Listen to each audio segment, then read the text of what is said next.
to win, this is how you can do it. Oh, let's go. You came to the right page because it's that time of year.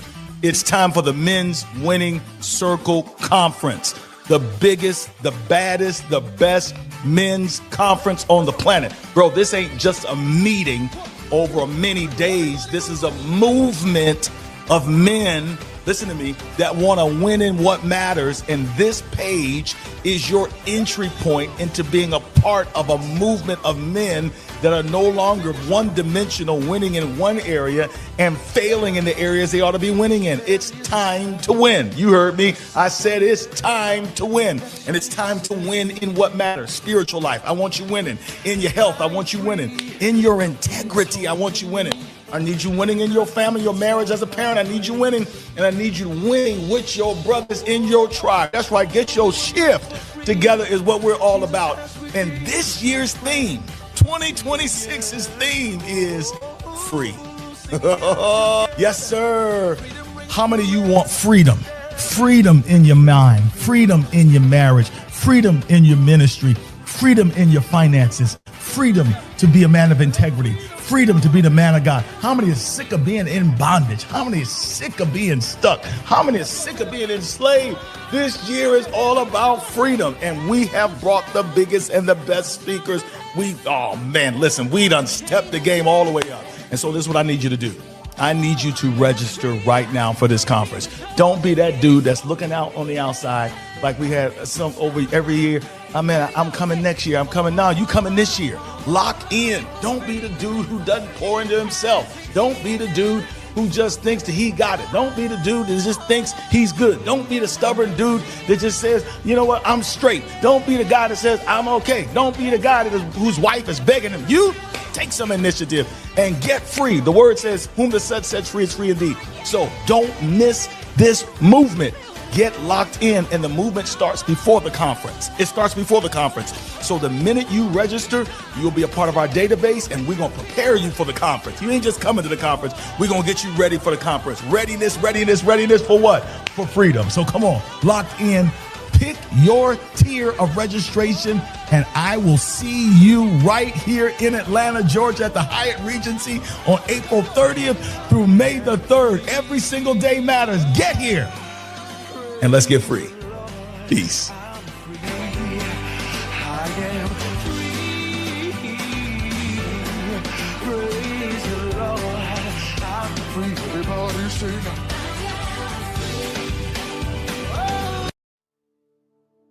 What is a breakthrough? The definition of a breakthrough is a significant, sudden, and important advance or development in a particular area, field, or situation.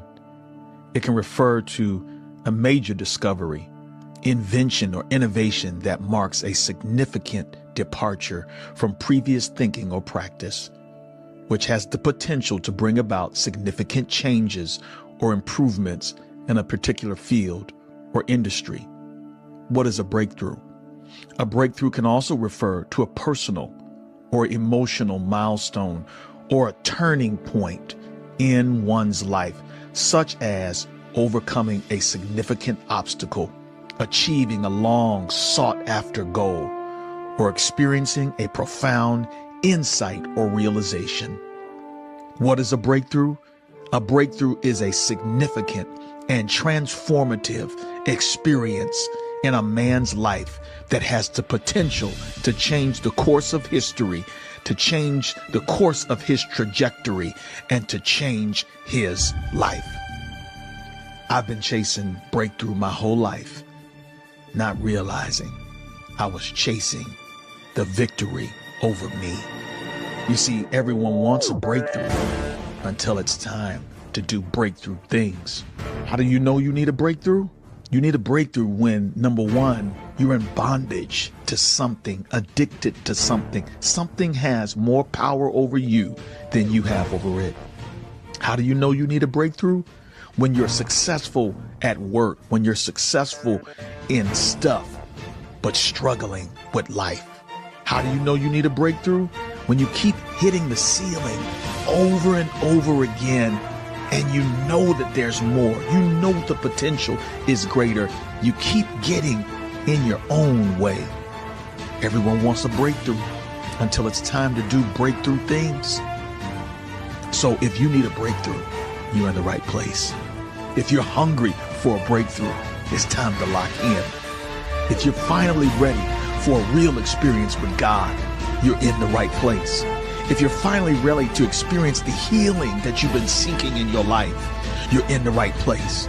If you're finally ready to find the courage to live your purpose, to pursue your dreams, and to walk the walk that you've been called to walk, you are in the right moment. If you are finally ready for a breakthrough in your marriage as a husband, in your parenting as a father, in your relationship with your own father, your own mother, you're in the right place. If you're ready for a breakthrough and you need the community that's going to push you to the next level of success and be safe enough for you to deal with your struggles and your jackups, you're in the right place.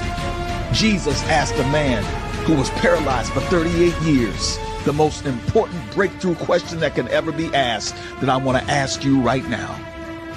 Do you want to get well? You didn't hear me. I said, do you want a breakthrough?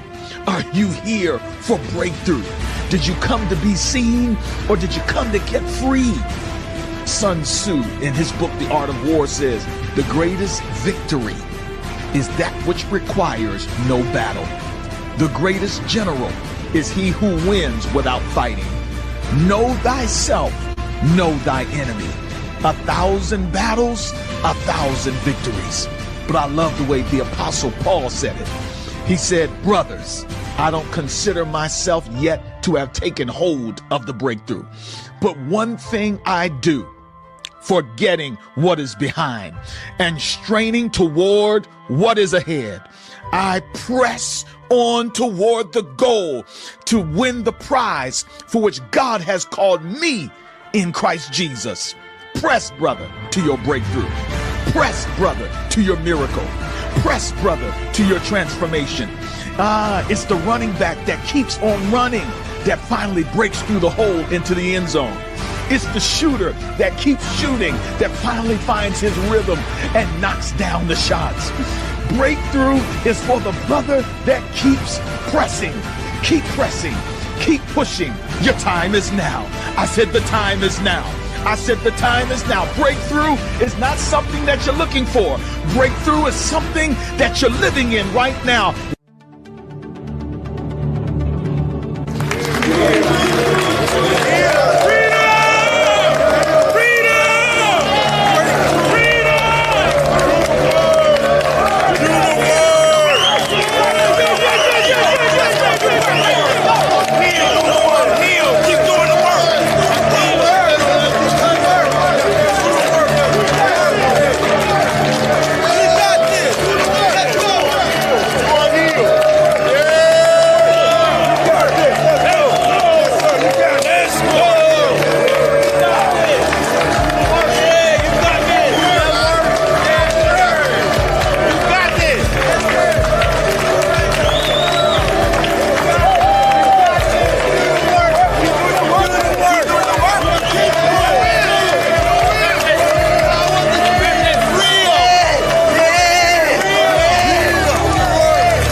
he has something that is impactful for men. This is hands down the most powerful and the most explosive men's conference. This is not an event, it is a movement. Hey, I was here last year, it was so lit. I flew all the way from Toronto. The talks are phenomenal. Everybody in here has something. If people knew about it, they wouldn't think the same way about it. What's up? This is Katina Mobley. You need to be here. The reason why? Get over here now if you want to better yourself. 365 days later, and the Men's Winning Circle Conference is back. Come on, let's get it.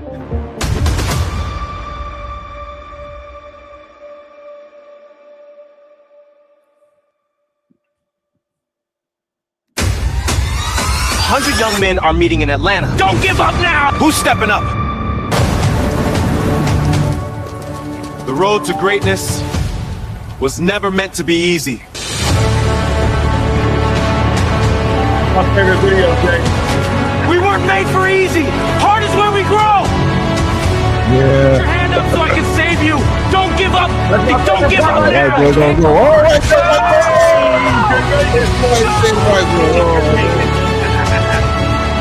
100 young men are meeting in Atlanta, and I'll be one of them. Who's stepping up? You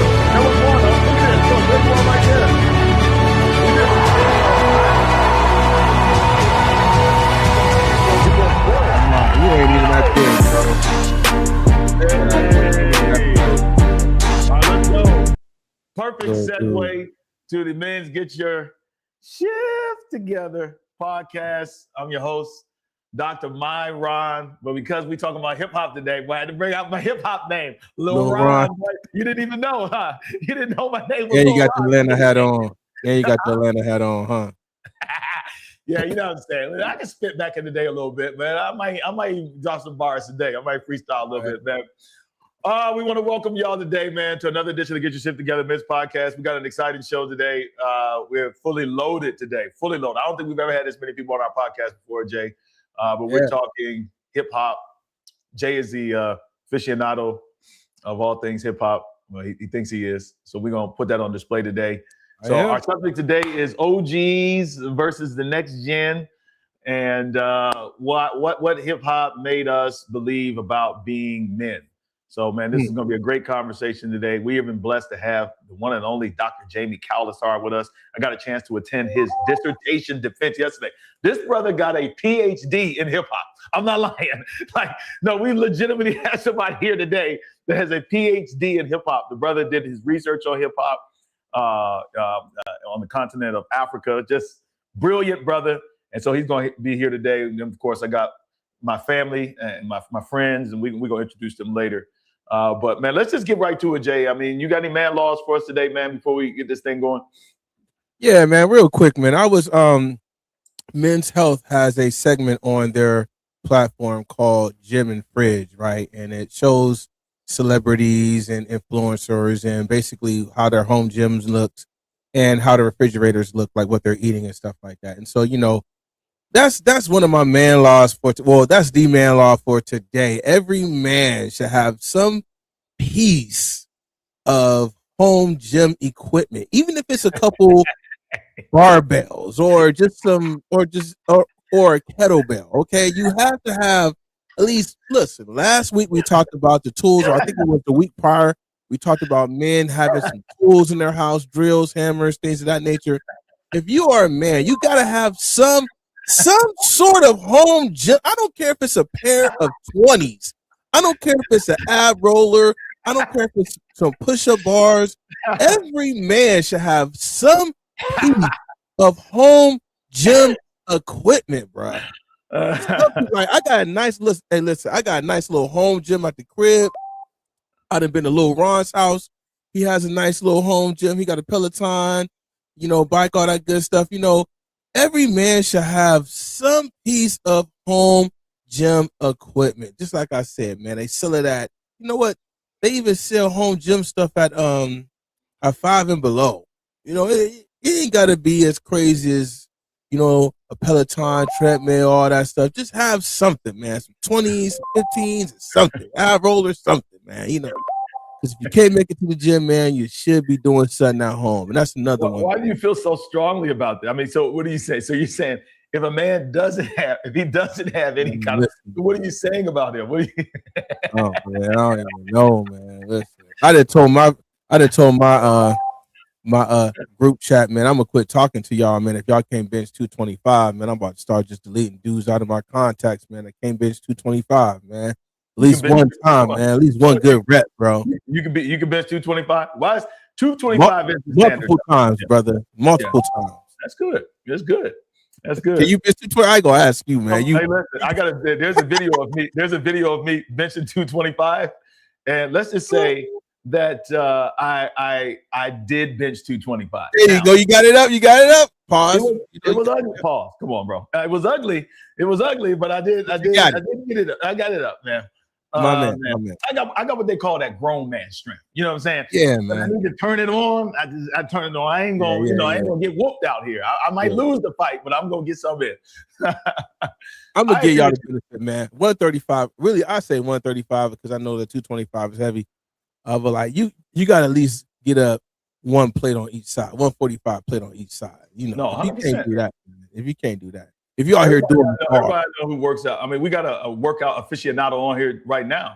We got O'Shea. Matter of fact, I'm gonna bring O'Shea in right now. We got some young YNs on here today. Let me just, O'Shea, I'm bringing you in early because I just want to get your opinion. Do you agree with that? He said at minimum, we know that you are a trainer and things of that nature. And you've been known, but you even admitted that you were scared to go to the Diamond Gym, but that's a whole nother conversation. Hey, I'm calling your manhood out on that. Hey, but O'Shea, do you agree with that? That 225 is like the minimum for a grown man? He should be able For to. a grown man with a family, all that, you got stuff to protect. I ain't gonna lie, you gotta put up 225. You gotta put up 225.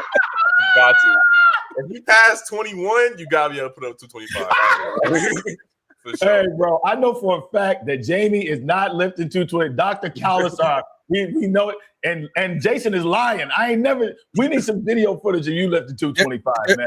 There's video footage on my page. I put it on my IG story, bro. I am a ox, okay? You got that. I am an ox. You got that prison body. You up top, you strong, but you can't squat. You can't squat 350. I can squat 315, bro. There's video footage of this, man. I'm an ox. I am an ox. All right, man. O'Shea, man, he settled it, man. He said, listen, you can't, minimum 225. Anyway, bro, let's get into this conversation today because we don't have a lot of time, and I'm almost sure, Jason, this is going to have to be like a part 2 on this. We want to talk today about hip hop and manhood. This came as a result of having a conversation with this brother right here. And we just need to pause right now and show some love. And by the way, don't call me out this time and say, I just told you 25 minutes ahead of time before you got on here. You threw me under the bus last time.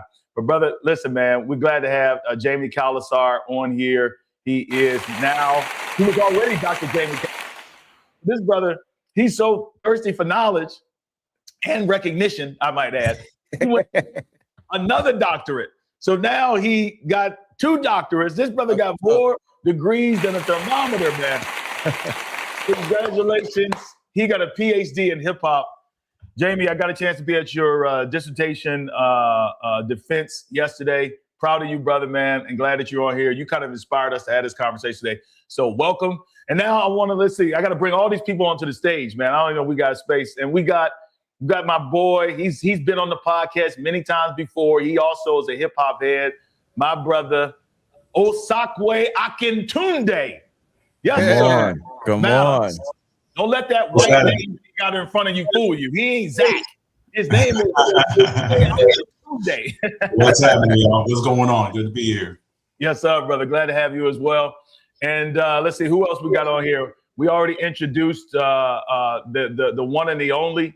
O'Shea Maddox, brother, was spitting game over at the Super Bowl about hip hop. I was listening to him and my son Camden talk. Let's bring Camden in here as well.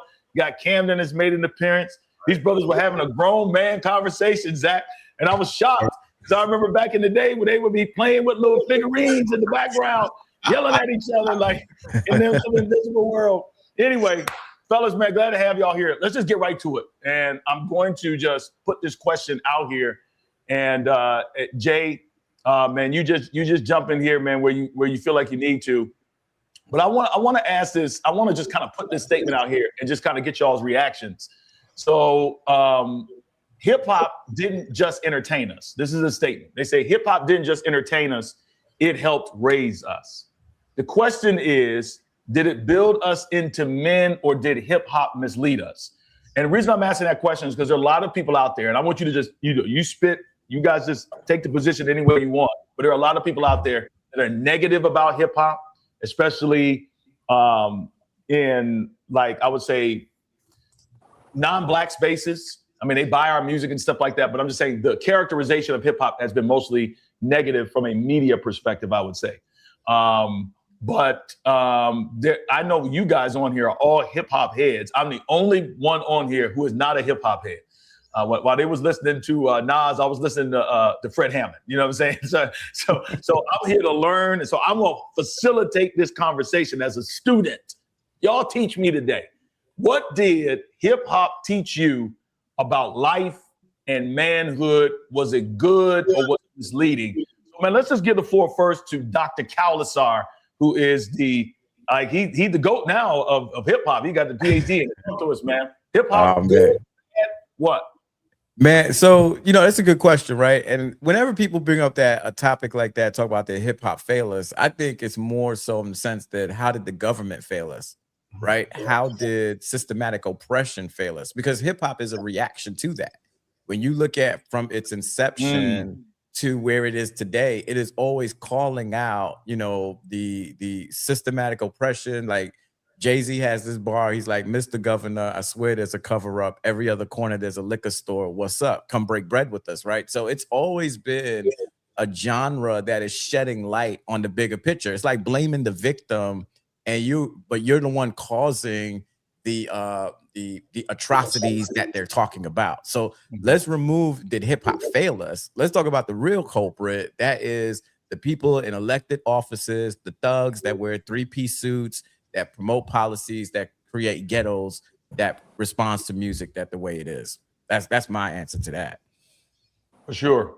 When I sat in your dissertation yesterday, and I'm gonna let some of the other brothers weigh in, you kind of helped frame hip hop from a long-standing tradition in African culture of the oral tradition. And that hip hop is really no different than Nikki Giovanni, no different than the griots or the prophets, even, if you will. It's just more, the art form has changed, if you will. Could you give us a definition of hip hop just for those folks who are here to learn? Yeah, I mean, hip hop is bigger than just music. It is a culture, it is an art form, it's a way of language. Hip hop also incorporates graffiti. Hip hop incorporates the way that we dress and the way we walk. You could even sum it up to be, it is a culture, right? And the one thing that's beautiful about it is that it's one of those cultures that does not care about where you're from, what color your skin is. Like I'm seeing videos of Big Daddy Kane in Germany rapping in front of, J. Cole doing world tours, Kendrick, and these people are just gravitating because it is literally the millennial music of the oppressed, right? It is the music that people who are oppressed, people who are marginalized, that resonate with, that turn to. So when I talk about the definition of hip hop, I look at it as a cultural phenomenon that started with oppressed groups in the Bronx, but I mean, American, but also the African tradition of the oral tradition of the griots that brought it to America. And we still mimic those styles today. Okay, and go ahead. And go ahead. I think nowadays that's where the rub comes in at while we're having these conversations about OGs and the younger generation, because hip hop not only kind of gave me my conception of being raised as a man, but it also had me have my love for blackness. Groups like Public Enemy, BDP, Eric B. and Rakim, Poor Righteous Teachers. That gave me my love for blackness. And it's like we see the new generation where it's not really being brought in on the forefront of you kind of being manly and loving your blackness. The new generation, we see guys, with their fingernails painted, some guys wearing dresses, things of that nature. So me as Unc, aka Big Bruh, somebody like that, I'm just like, where is our identity as black men? Because, we want to talk about the bad stuff, like, the guns and drugs that we always, the government always loves to talk about, but we don't talk about the love for blackness and self-awareness that came out of hip hop. That's kind of, I'm not going to say that's missing now because it is there in some groups, but in the 80s, in the early 90s, it was at the forefront. It was there. It was pushed. Love yourself, know your community. It was at the forefront of that. So now it's kind of like not there as much. Yeah, etc. Yeah. Go ahead, Zach. Yeah, I was just piggyback off of what both of them said. I think they pretty much said it all, quite honestly. But to Jamie's point, the only thing I would add to it, or a different angle, is that hip hop has been therapy, right? It's therapy for the artist, it's therapy for the listener. Because to Jamie's point, it's just a reflection of it's an expression of what is going on in their life, their perspective. And we know that therapy is really about getting out what's inside. Because if you hold it in, sometimes it goes in the negative direction. And so I just firmly back up what Jamie was saying there. It's all about, what's been going on in society, systemically, and all of those things that has been a reflection on our life, and our expression is just a reflection of that. And so we do that in our everyday life, but these people happen to be talented to bring it out in an art form. And so our hip hop is definitely not to blame for anything. It's just an expression of what's going on. I heard somebody say they felt like hip hop has done more for the self-actualization, the identity of black men than the church has in the past.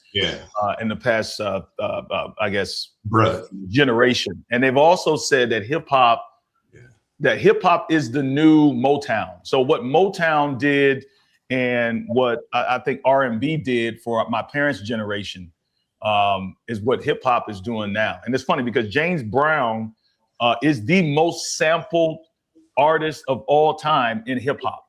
And James Brown was my dad's favorite. And I think, my dad he likes hip hop because it sort of reminds him of what he experienced in the juke joints, and stuff like that. So it seems like a continuous journey. So I want to get these young brothers in here. We brought them in here for a reason. Basically, Jason kind of threw an alley hoop. He said this new hip hop is trash. That's what he's saying. Got y'all dudes running out here wearing. Did not say that. That's what he said. They wearing fingernail polish. Let's be honest. The new hip hop is not as masculine and it's not as like pro-black man. It's anybody can be. Like, honestly, I had a hard time, even as a guy from the outside. I'm just like, almost felt like, yo, stop saying Eminem is the GOAT. I just felt like hip hop was a black thing. And now that we have just started allowing other people to come in this thing, honestly, there's some old heads who just don't feel like. Anyway, I want to bring y'all in. Let's start with Cam. Cam, is this new hip hop trash that you're listening to? And what are you listening to? Why? What are you listening to and why? Listening to? My generation's music is definitely not. I think it's just a money grab thing. Like, people just make music to go trend and get money and get famous and stuff. That's what I think now. I don't listen to none of that new stuff like YoungBoy. I used to listen to YoungBoy and people like that, like YoungBoy, Lil Baby, but they don't be talking about nothing like real, anything like that I relate to. So like, I'm not rapping about guns, and I've never, I don't do that. So, but I listen to J. Cole. I'm glad to hear that. I'm glad to hear that you're not involved in. You got a good dad. Right? Good influence. I listen to J. Cole, really probably my favorite rapper. I listen to a lot of like chill, like R&B stuff too, though. But J. Cole is my favorite rapper. I like a lot of old stuff. I like Nas. I like Jay-Z. I started getting to Jay-Z. Jay Electronica. I like him. Uncle Jason sent me some songs about him before.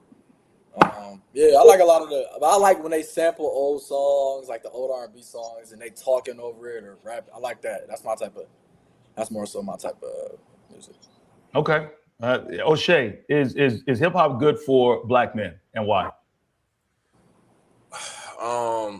See, nowadays, like Cam said, it's a money grab, and it's either a money grab or a lot of dudes and like a lot of rappers like Lil Durk or King Von, they'll rap about their experiences in the hood, and that's the experiences. So like you can't really hate on it for real.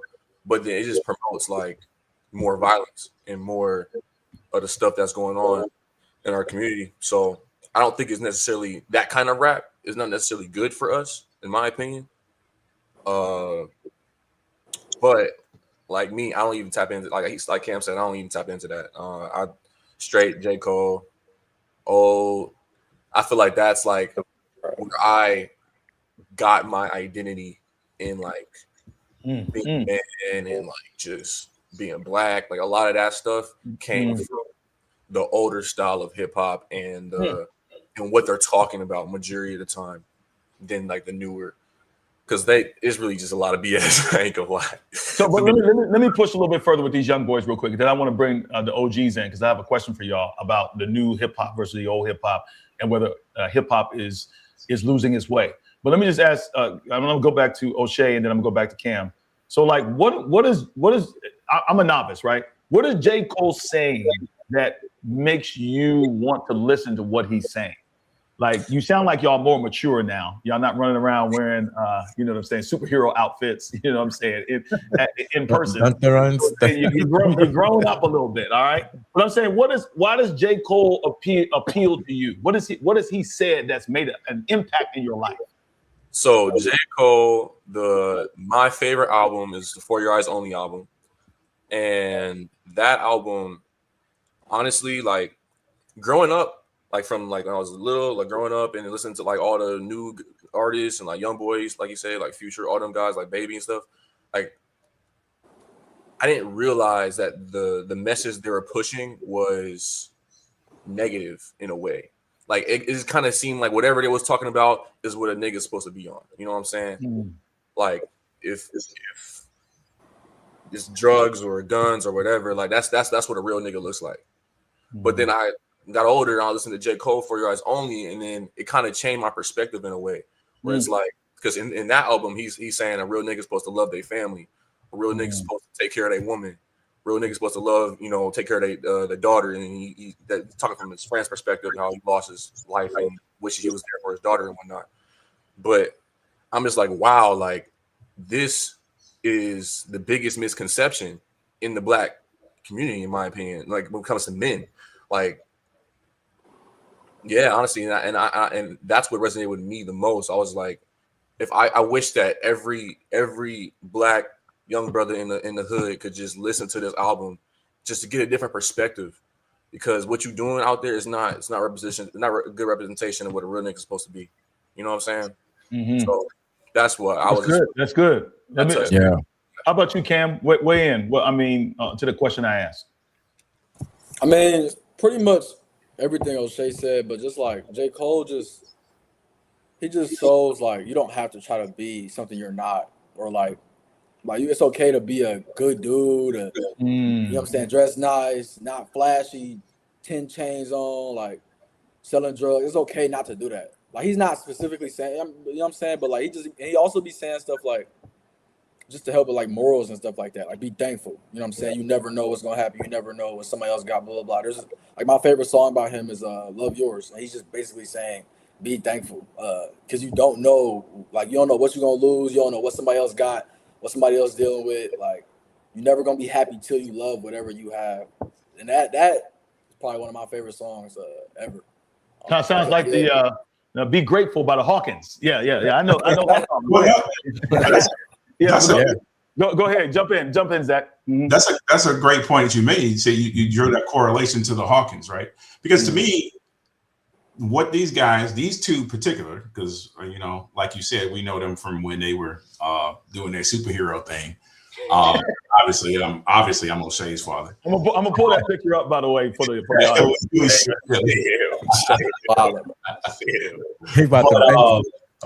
But I think there's nothing new under the sun here, right? Because so I grew up with hip hop.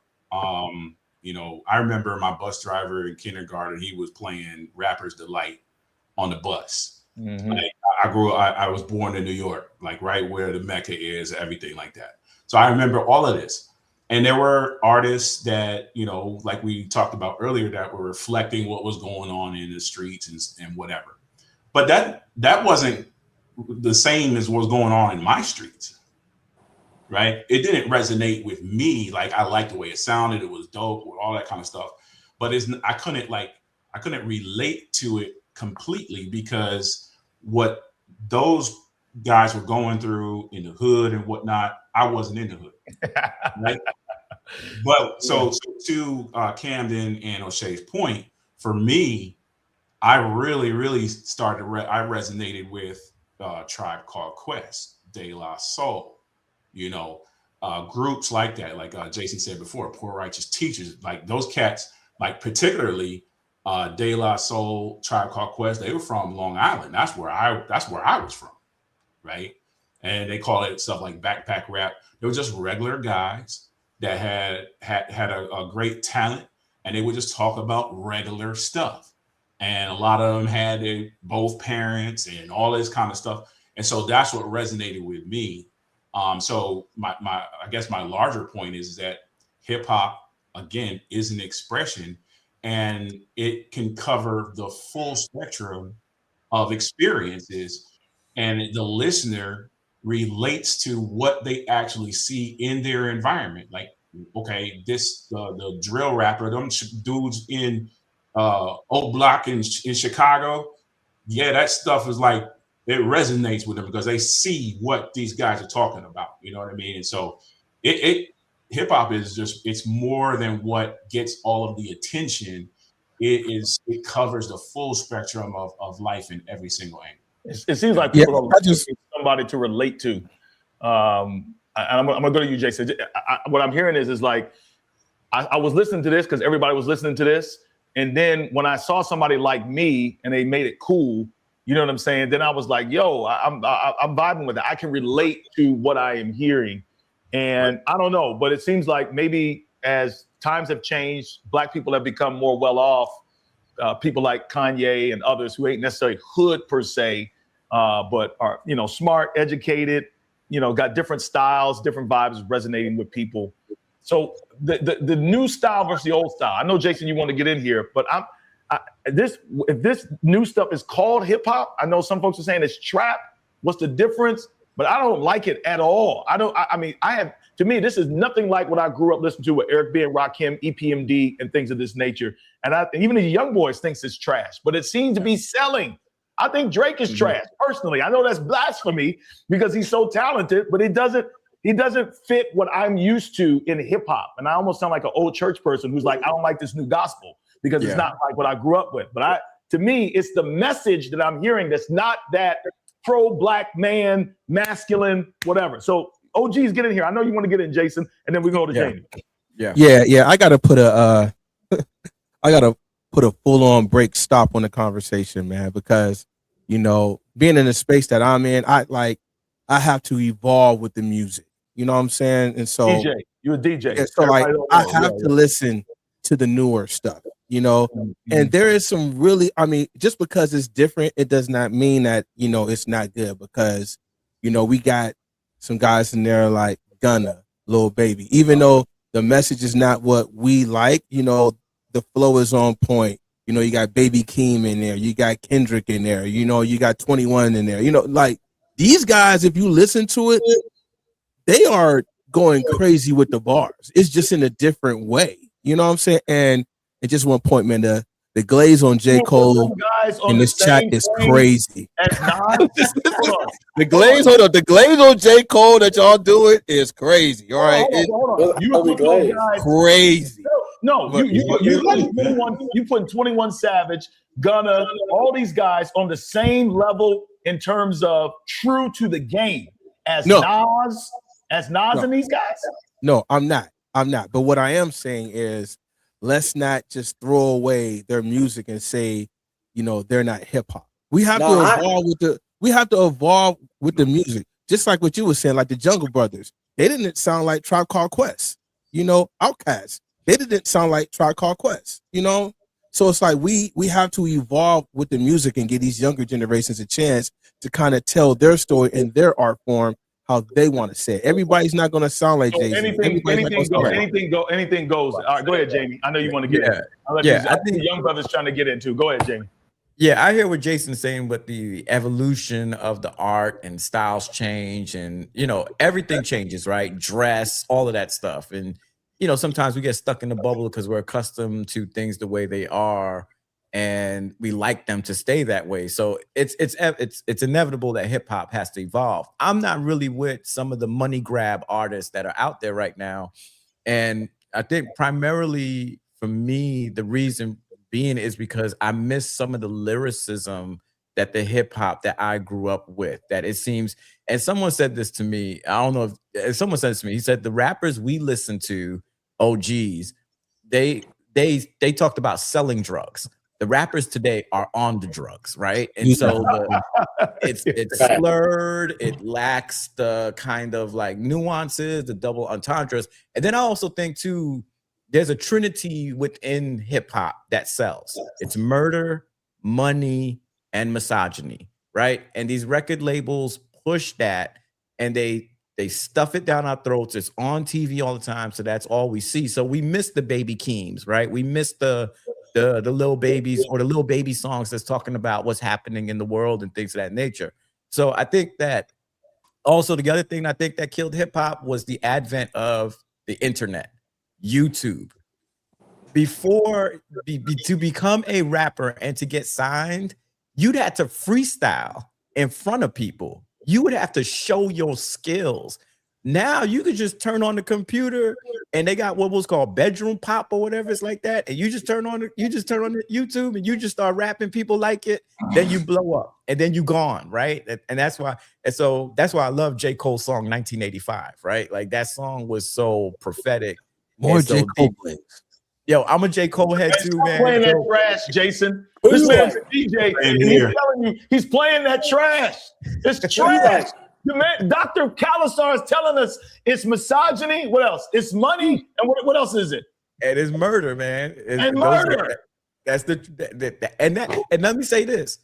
That's what sells in America too. That's the movies. That's the books. It's not just, don't blame hip hop just for that. That is just a thing in America. We love misogynistic. I would say but we do misogyny on TV with all the different Real Housewives and all that other stuff, and the degrading of women.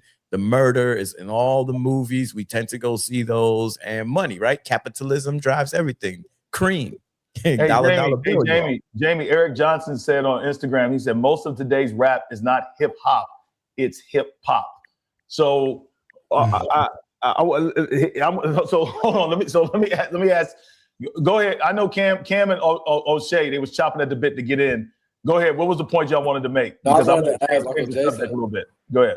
Who you listen to, Uncle Jason? Like, why don't you like J. Cole? Like, I mean, J. Cole is nice. I love J. Cole. I just think that his music is a little snooze fest a little bit. I know he just dropped that album, and then Baby Keem just dropped his album, and Baby Keem just made his album look completely not relevant of the times right now. I think that music has changed.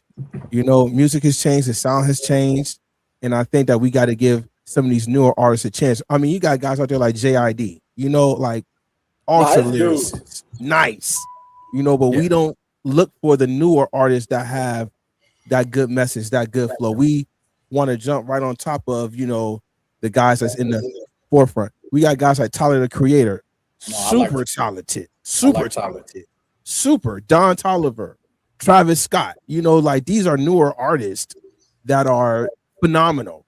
So it's not all about the sound. I'm not saying that they're not talented. I think right. I'm just saying, give them a chance because they got something to say too. All new rap. I just specifically, who I'm talking about, the young boys and people like that. But I like Baby. I'm gonna check Baby Keem album out. I ain't listen to it. I'm gonna listen to it. Yo, honestly, go ahead, O'Shea, and then I'm gonna get Zach in here. I know he was chopping at the bit also. Go ahead.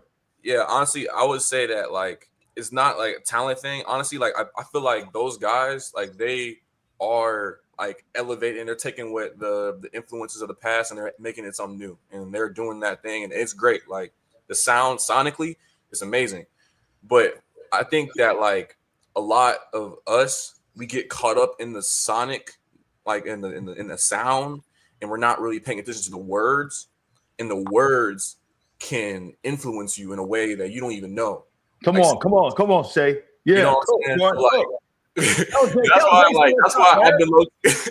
That's why I've been low key like staying off that kind of rap, just because like I don't want to be listening to just like 24/7. That's not just good for my brain. Like, you know what I'm saying? Like, I would rather have something of positive influence in my ears that also sounds good, and it's harder to find that nowadays than it is probably back in the day. I don't maybe empty calories. It's a bunch of empty calories, man. It's eating frosting, man. Go ahead. Ain't no substance, man. Ain't no substance out here. Let me let Zach and Jamie round this off, and then I got to make a shift because we don't have much time left to talk about how hip hop has impacted manhood and how it's impacting manhood, good or bad. Let's be honest with it. Go ahead, Zach. Just real quick, man. I love new artists. It's just about what resonates at the end of the day. And what resonates just doesn't necessarily match what's commercial, right? And again, it's like there's hip hop for everything, every type of person, every type of experience, and it's about tapping into what resonates with you. And so, new artists, old artists, it doesn't matter. It's all about the message. Of course, the sound got to be banging. It's got to appeal to you, but it's all about finding the message that resonates, whether it's new or old. And I appreciate new artists. You mentioned JID, love that dude, man. He's great. Mm-hmm. Great. Yeah, and I wanted to also quickly mention, like, I'm not gonna sit here and act like we didn't have black rappers when we was growing up too. Yes, we had corny music. Nah, we didn't have no whack. Nah, bro, nothing was whack back there. Nothing was, bro. We had Whoop. There it is. We had who else was out back in the? We had Youngin. I'm too sure. What is it?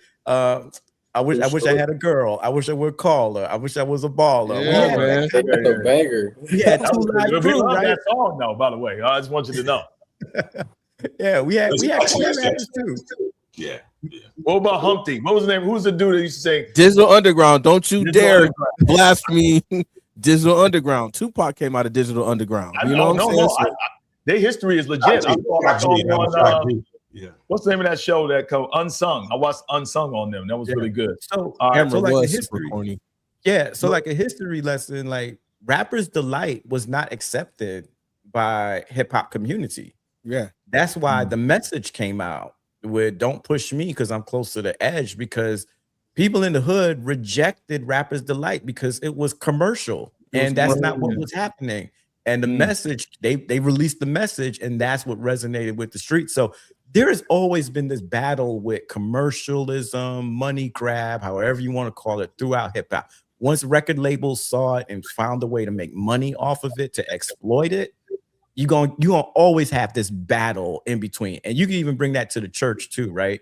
Yeah. We see, remember, Myron, we were having this conversation about capitalism, right?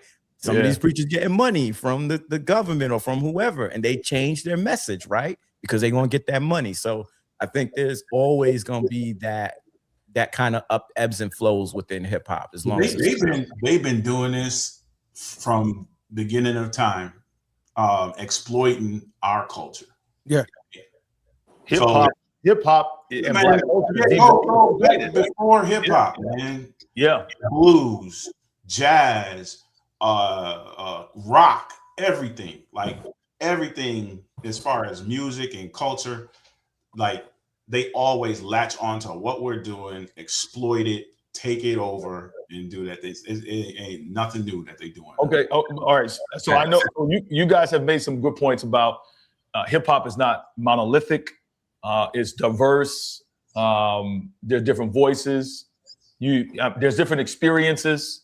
I ain't gonna lie. When I grew up, I just kind of felt like, you know what I'm saying? If you was not a gangster, bro, you don't need to be spitting. Sit down somewhere. I want to hear from some dudes that had a reputation, you know what I'm saying? But then we start allowing other people to have a voice, which we understand that. My question to you all now, if we could just shift gears a little bit in the time we have remaining. Did hip hop prepare us for manhood? Now, let's just be real here. And this could be a different answer because of what you may have listened to. But I want to know individually from each one of you, can you say at all that hip hop prepared you for manhood? I know my father's generation would say that some of the music of the 60s, the 50s and the 60s, the Sam Cookes of the world and so forth and so on. You know, Donny Hathaway's, you know, get into the 60s and 70s. We're like, yo, this movie, Bill Gathers, this music, bro, it's still the soundtrack. Honestly, let's be honest. Motown. So I had this conversation with Zach. Zach says hip hop is more influential than hip hop's more influential than Motown.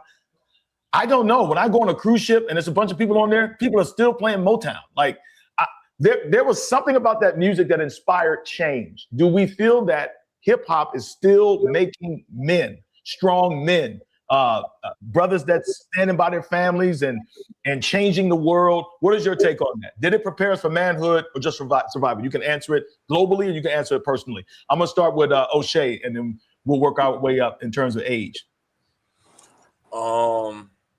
So yes and no. I feel like there's a spectrum in a way.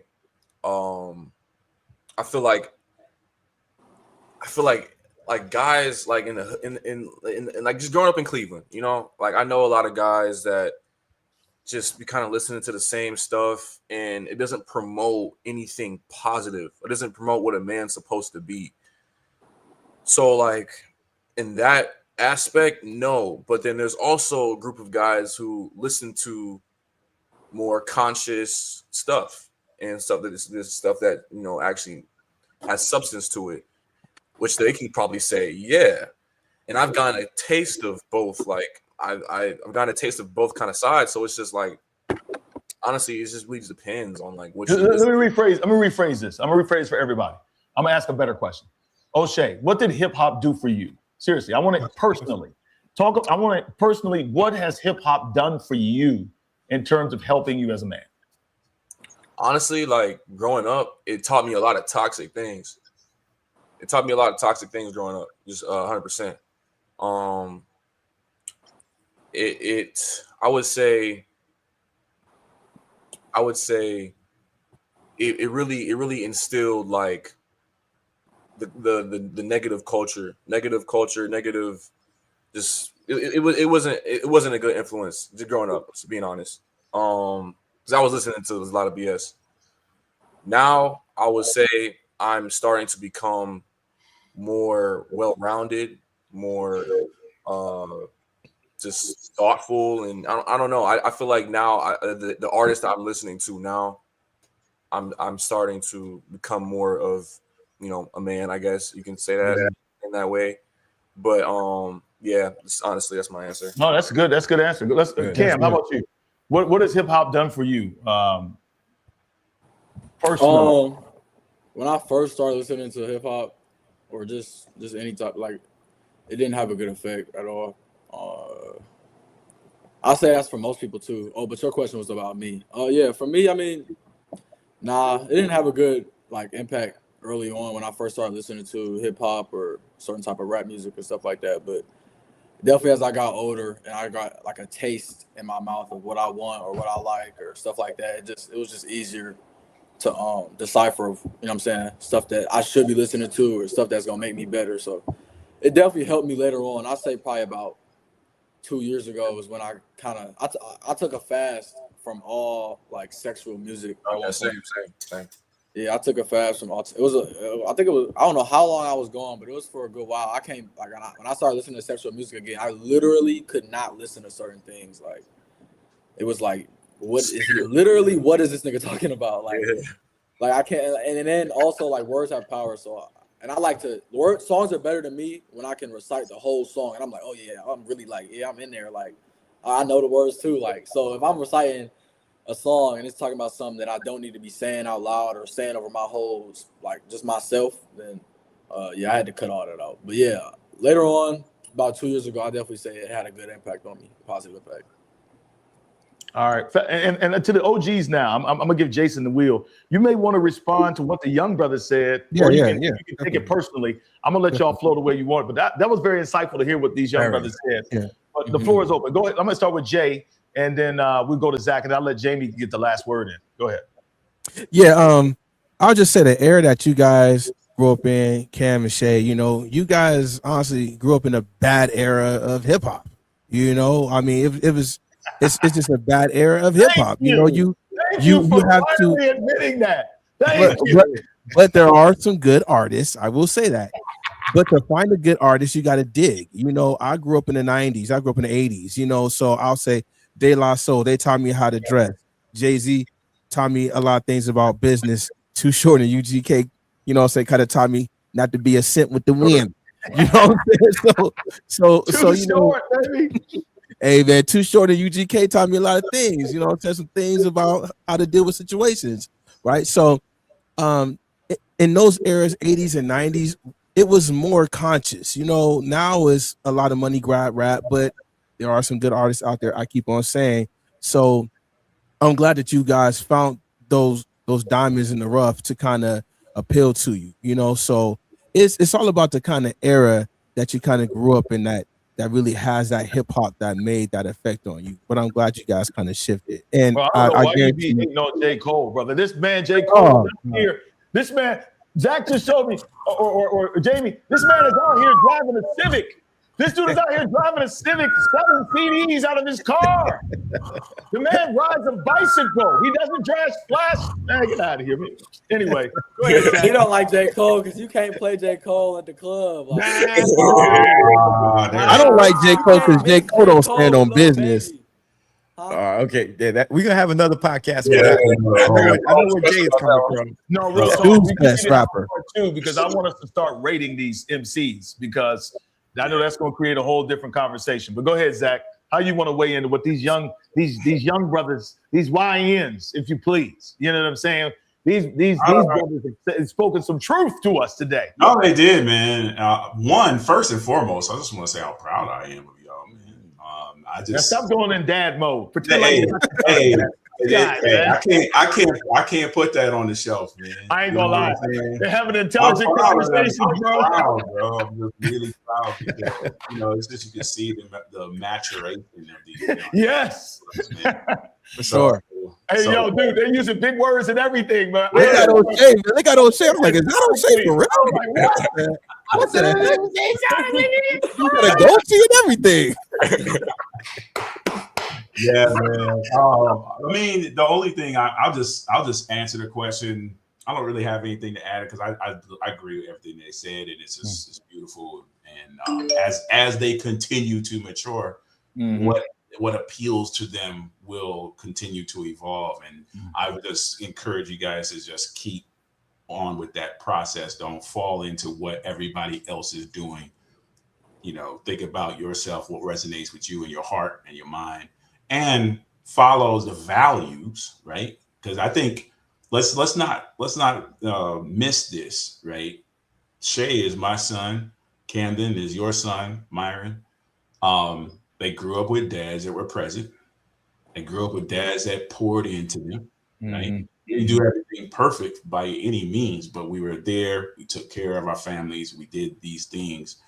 And so they, you know, that can't be missed.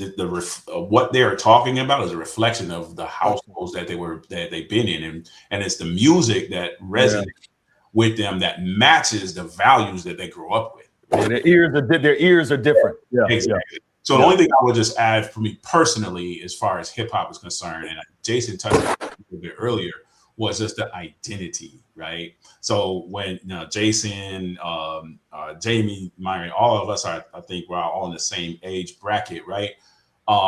Where we had the Public Enemies and Brand Nubian and yes, you talking? I forgot about Brand Nubian. East Coast.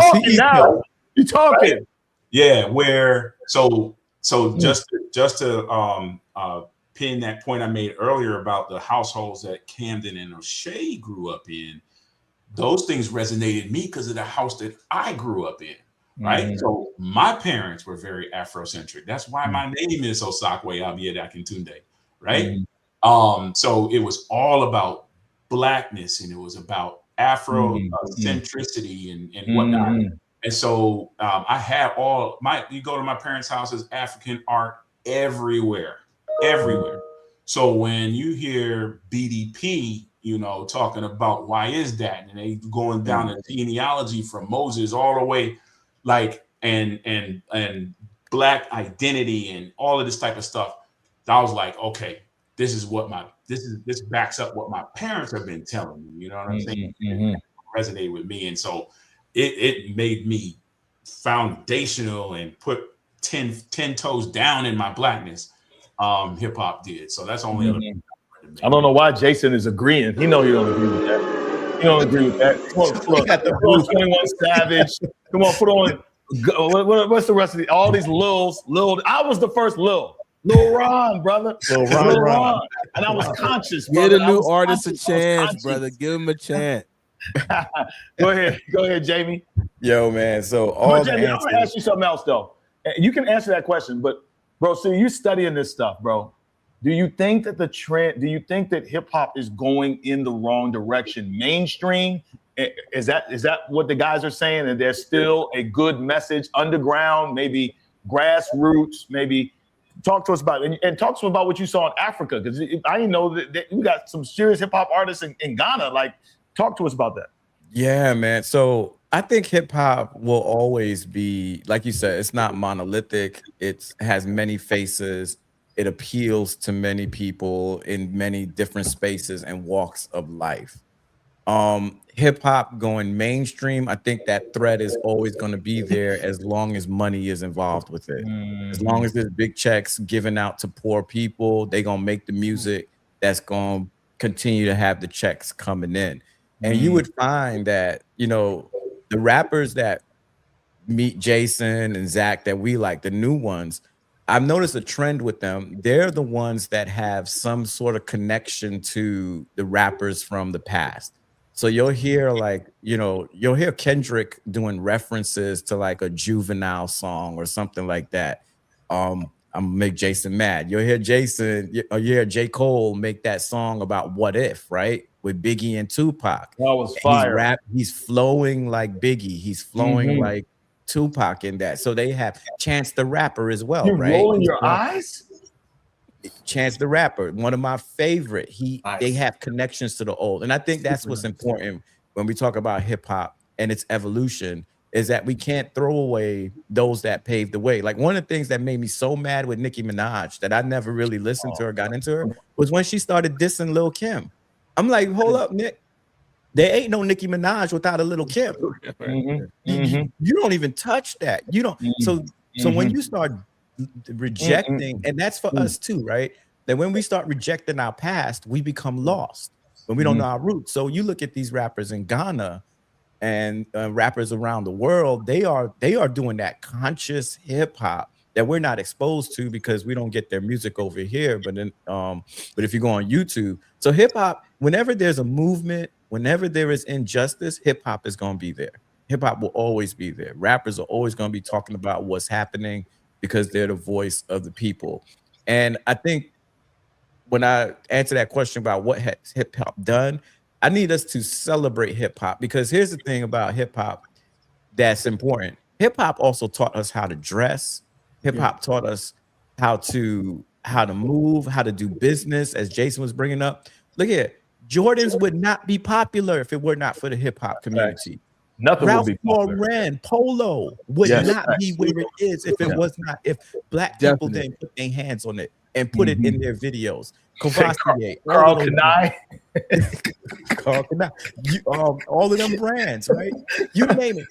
And I think that's what's important for us to understand is, as a people, we have always found a way to make lemonade when they throw lemons at us, if I could use that. Hip hop was birthed in the Bronx, was decimated, abandoned projects, and we said, bump that. We're gonna get these stereos and microphones, and we're gonna turn this into something amazing, to where it is today that you can't do anything truthfully without having a hip-hop element if you wanted to sell. TV shows, I remember when VH1 would never show a hip-hop video. Now they got Love and Hip Hop and all that stuff on their networks. So I just want us, from that standpoint of understanding hip hop, to not reject it and demonize it, but to know, like, yo, we some dope people. and that you can't push anything unless we are involved or we put our hands on it. So Nike owes us a check. Ralph Lauren owes us a check. Supreme owes us a check. All these brands out here, they owe us a check. No, brother, it's good. That's good. It's good. That's good. Listen, this was a great conversation. Yes, shout out Grandmaster Flash. Yes, shout out. And people in the comments love this. We got to do this again, fellas. I think a part 2 is necessary because there was something that came up that I wanted to really explore. Just don't have time for it.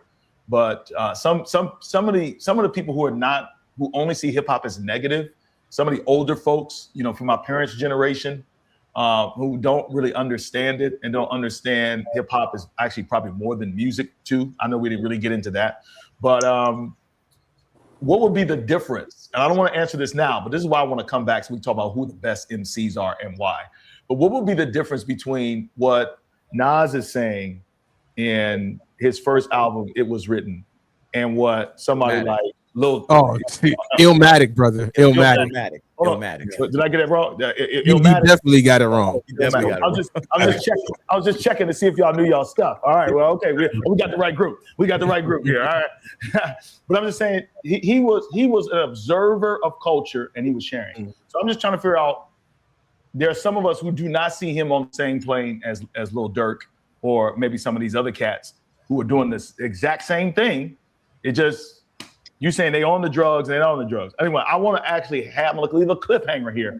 I want to have that discussion as to what may be the differences and what makes one MC better than the other in your eyes, because it seems like people pretty much universally agree on like who the top 5 are all time. That's what I've seen. It's some interchangeable but some of these new guys ain't making that list. I ain't seen one new cat make that top 5 list. Kendrick Lamar. Definitely. Okay.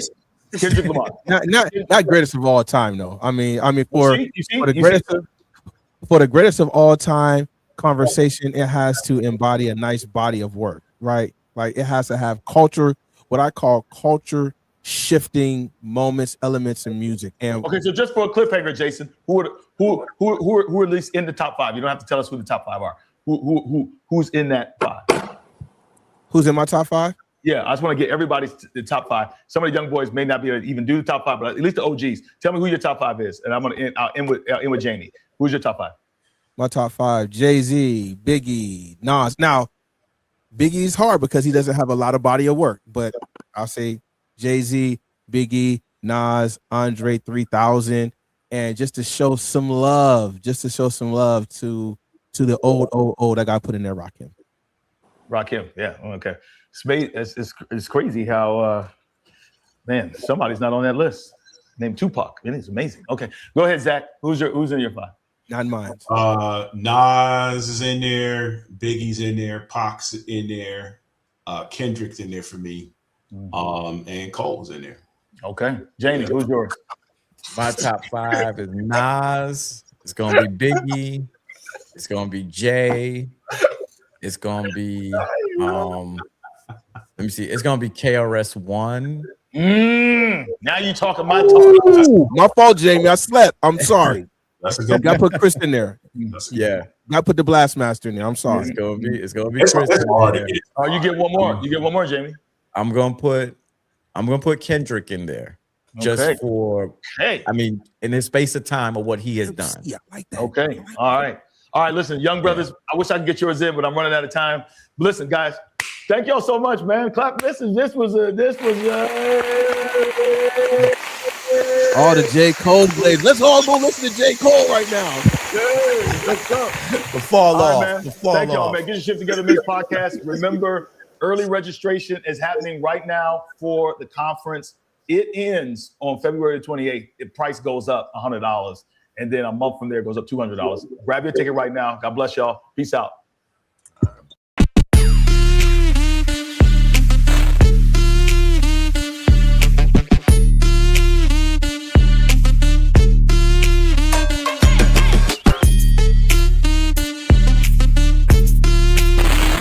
Thank you for listening to this episode of Get Your Shift Together Men's Podcast. For more information, please visit our website, menswinningscircle.com. That is, menswinningscircle.com. Let's win in the things that matter.